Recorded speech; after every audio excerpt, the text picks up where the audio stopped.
গাইবান্ধা শহরকে নদী ভাঙন ও বন্যার ঝুঁকি থেকে রক্ষায় নির্মিত শহররক্ষা বাঁধ এখন নিজেই হুমকির মুখে। বাঁধের প্রায় ৩ কিলোমিটার এলাকা জুড়ে তৈরি হয়েছে বড় বড় খাড়াখন্দ। এতে ভাঙন আতঙ্কে শহরবাসী। অভিযোগ, বালু ব্যবসা এবং ভারী যানবাহনের অবাধ চলাচলের কারণেই ক্ষতিগ্রস্ত বাঁধটি। তবে পানি উন্নয়ন বোর্ড বলছে, টানা বৃষ্টির কারণেই এমন পরিস্থিতি তৈরি হয়েছে। গাইবান্ধা শহরকে বন্যার হাত থেকে রক্ষায় ২০১৯ সালে ঘাঘট নদীর তীরে ৩ কিলোমিটার বাঁধ নির্মাণ করে স্থানীয় পানি উন্নয়ন বোর্ড। প্রতিদিন বড় নৌকা ও বালখেটে বালু এনে নদী তীরবর্তী সরকারি জায়গায় স্তূপ করে রাখা হচ্ছে। পরে ট্রাক, ট্রলি, কাকড়া ও অন্যান্য যানবাহন করে বিভিন্ন এলাকায় সরবরাহ করা হয়।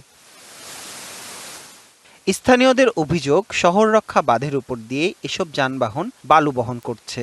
এজন্য বাঁধের বিভিন্ন স্থানে দেখা দিয়েছে বড় বড় গর্ত। এছাড়াও বাঁধ নির্মাণ ও সংস্কার নিয়ে দায়সারা কাজের অভিযোগ উঠেছে ঠিকাদারি প্রতিষ্ঠানের বিরুদ্ধে।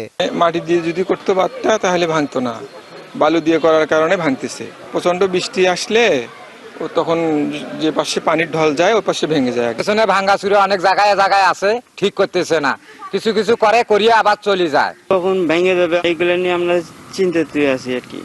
বাংলা কিউআর যেখানে নগদ পেমেন্ট সেখানে।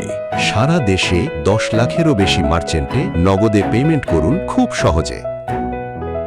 স্থানীয়রা বলছেন, দীর্ঘদিন ধরে সরকারি জায়গা ব্যবহার করে প্রকাশ্যে বালু মজুদ ও ব্যবসা পরিচালিত হলেও কোনো নজরদারি নেই। বালুর যারা সিন্ডিকেটে ব্যবসা করছেন, প্রতিবার তাদের যে ভারী যানবাহনগুলো এই বাঁধের উপর দিয়ে সবসময় চলাফেরা করে, বাঁধ অটোমেটিক ঝুঁকিতে পড়ে যায়। এরকম লোকজন মনে করেন যে ঘর বাড়ি উড়ে যাবে যদি এই বাঁধ ছিঁড়ে যায়, বাঁধটা যাতে মেরামত করা হয়। তবে বাঁধের সৃষ্টির জন্য ভারী বৃষ্টিকেই দুষছে পানি উন্নয়ন বোর্ড। বৃষ্টির কারণে বিভিন্ন জায়গায় এখনো রেইনকাট সৃষ্টি হচ্ছে। আমাদের কাছে অভিযোগ আকারে এখন পর্যন্ত কেউ দেয়নি। অভিযোগ আকারে দিলে আমরা প্রশাসনকে জানাবো, প্রশাসন এটা ব্যবস্থা গ্রহণ করবে। বর্ষায় ভাঙন ঠেকাতে বাঁধটি সংস্কারে দ্রুত ব্যবস্থা নেওয়ার দাবি স্থানীয়দের।